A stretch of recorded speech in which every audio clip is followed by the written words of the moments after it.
The first thing Commander Eric Hale noticed about the throne room was the silence. Not the peaceful kind, but the heavy, watchful silence that felt sharpened, like the edge of a blade hovering just above skin. The chamber was vast, circular, and carved from a single piece of obsidian black stone that reflected starlight from the open dome overhead. Beyond it, the gas giant Veilora churned in slow, luminous spirals, casting pale blue light across the court. Eric stood alone at the center. Human. Outsider. Victor. Surrounding him were the Kal Zareth, one of the oldest and most feared civilizations in the galaxy. Their nobles stood in layered tiers, tall and statuesque, their crystalline eyes glowing faintly. Their armor was ceremonial, but Eric knew better. Every piece doubled as a weapon. At the far end of the chamber sat the Queen. Queen Esethira of the Kal Zareth Dominion. She was unlike the others. Taller. Radiant. Her crown wasn't metal but living crystal, grown rather than forged, its facets shifting with her emotions.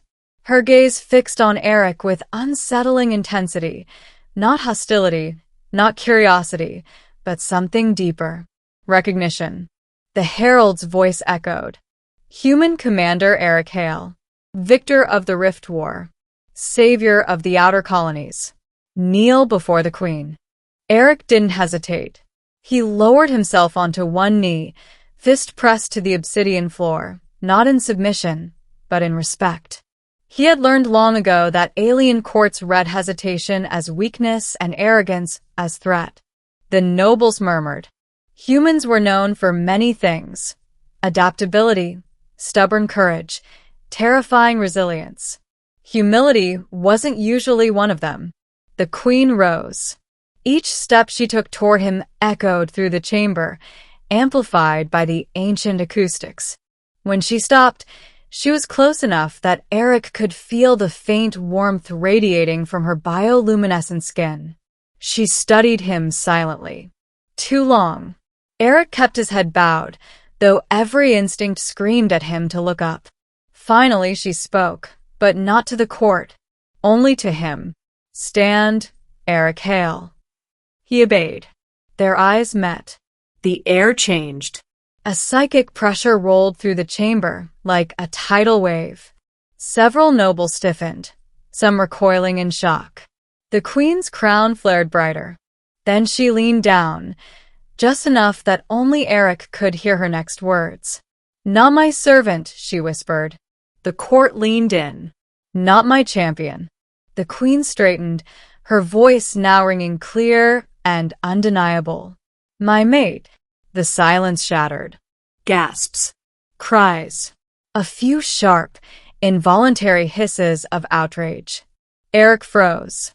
He had faced alien armadas, boarded collapsing stations, and fought hand-to-hand against creatures twice his size. Nothing had prepared him for this. My Queen, he began carefully. There must be. The Queen raised a hand. Let them speak, she said calmly. The uproar erupted. This violates tradition. A human cannot bond with the crown. The genetic compatibility.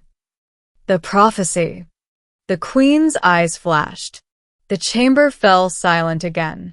You speak of tradition, she said, her voice like cold fire. Yet it was tradition that nearly destroyed us. Her gaze swept the court.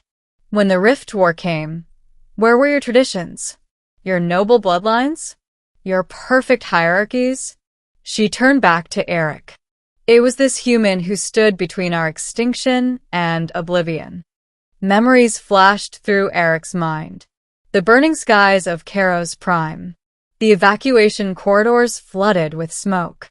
Him dragging the Queen herself from the wreckage of her flagship while enemy fire tore the hull apart. He hadn't known who she was then.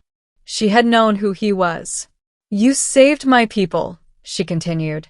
Not because of prophecy, not because of reward, but because it was right. A pause. The crown chooses strength of spirit, not blood. The High Counselor stepped forward, trembling with restrained fury. The bond is irreversible, he warned. If you choose him, the crown binds to human biology, to human mortality. The Queen smiled.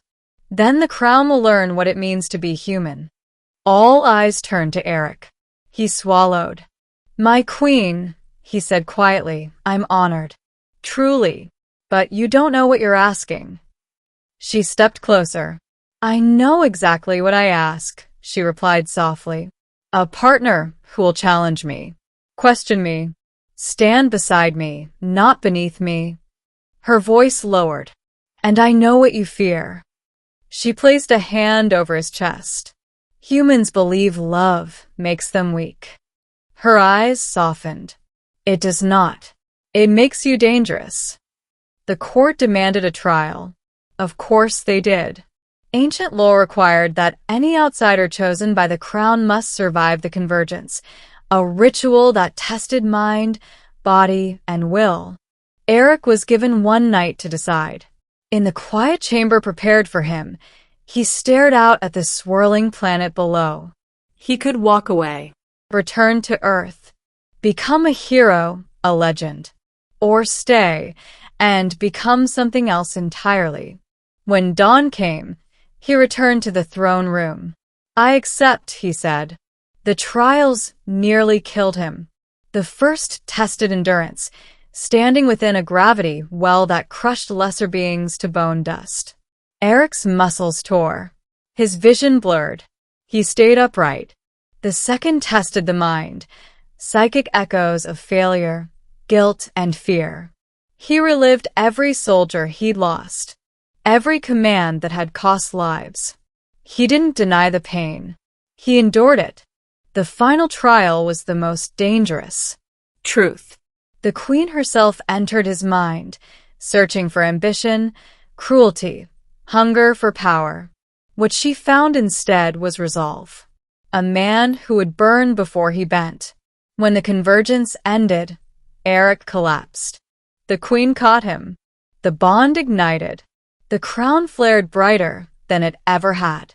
The High Council knelt. There was no more debate. The human had been chosen.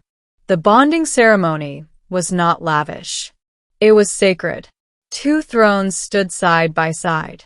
When Eric rose from his knee this time, he did so not alone, but with the Queen's hand in his.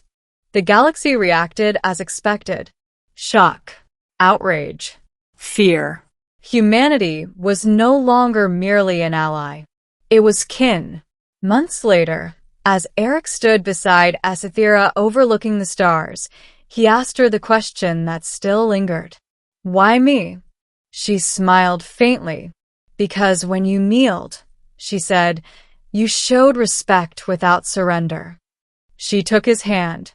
And that, she whispered, is the rarest strength in the universe. Far across the stars, ancient powers stirred uneasily. A human now sat beside an alien queen, and the galaxy would never be the same.